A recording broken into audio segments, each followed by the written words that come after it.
Hello, good morning friends. તો હવાના વાગી ગયા છે 6 અને આપણે નાહી ધોઈને રેડી થઈ ગયા છે અને આપણે અત્યારે મંડી પડ્યા છે જમના પગ ભાગવા, એટલે કે કચરો વાળવા માટે. સવારમાં બધાને ખબર જ હશે આ કમેન્ટ કે જમના પગ ભાગવા એટલે હું આપણે કચરો વાળીએ.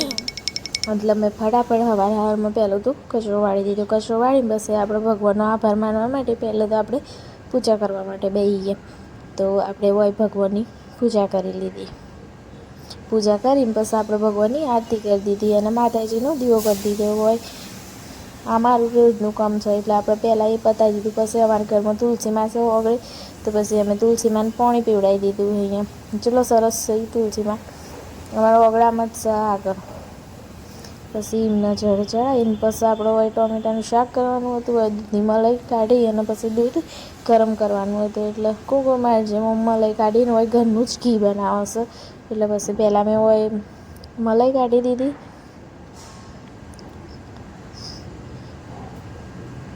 પછી મલાઈ કાઢીને આપણે દૂધ ગરમ કરવા માટે મૂકી દીધું. ને પછી આપણે બનાવવાનું હતું ટોમેટાનું શાક અને ભાખરી. એટલે પહેલાં આપણે લોટ બાંધી દીધો ભાખરીનો. સરસ મોયા નાખી અને આપણો ભાખરીનો લોટ બાંધી દીધો. અને પછી હોય આપણું દૂધ ગરમ થાય છે અને હોય આપણો ભાખરીનો લોટ બાંધી દીધો છે. અને અહીંયા આપણે મસાલો બનાવવાનો છે શાકમાં નાખવા માટે. એટલે હોય ધોળા નાખી દીધા, થોડું જીરું નાખી દીધું અને પછી નાખી દે થોડું મીઠું. એટલે હું ક્રશ સરખી રીતે થઈ જાય.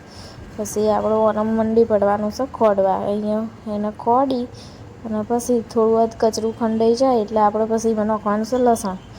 લસણ નાખી અને પછી ફાસવીને ખોડવાનું છે. હોય વઘાર મેળી દીધો છે આપણે તેલમાં.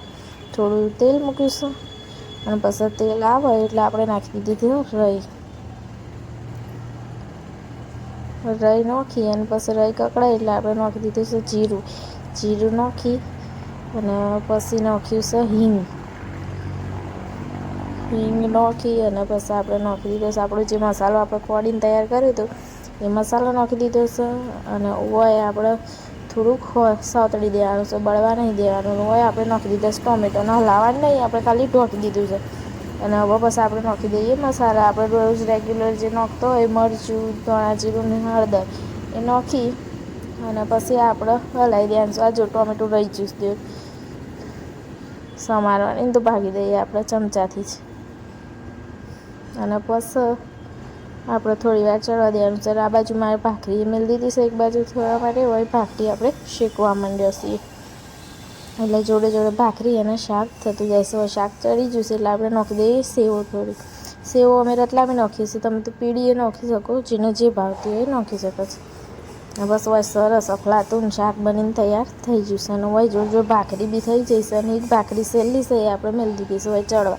કારણ કે પાણી આવી જશે અને આપણે ભરવાનું છે માટલું. તો માટલાને ફટાફટ વિસળી નાખીએ. માટલું વિસરાઈ જાય. મેં માટલું વિસરતો પછી ભાખરી મેલી છે. એટલે મારે આ બાજુ જોવું પડશે ભાખરી બળી ના જાય. એટલે ઓય આપણે માટલું વિસરી દીધું છે. પછી જુઓ આ મારી ભાખરી. અહીંયા માટલું આપણું ભરાઈ ગયું અને પછી હવે આ બધું તૈયાર થઈ ગયું છે આપણું ટિફિન. હવે સરસ અમારે જાસ્મીન વાવી છે અને ફૂલ આવ્યા છે, ગુલાબ આવી છે. તો ગુલાબ પણ કરમાઈ ગયું હતું, કાળ આવ્યું હતું. હવે વેલ વાવી છે. હવે ફૂદીનો છે, કોઈને જોતો હોય તો કહેજો. આટલો જ થયો છે ને અહીંયા આપણે પછી માટલું ભરાવા મૂકી દીધું ને હવે આપણે ધોવાનો છે કપડો. એટલે આપણો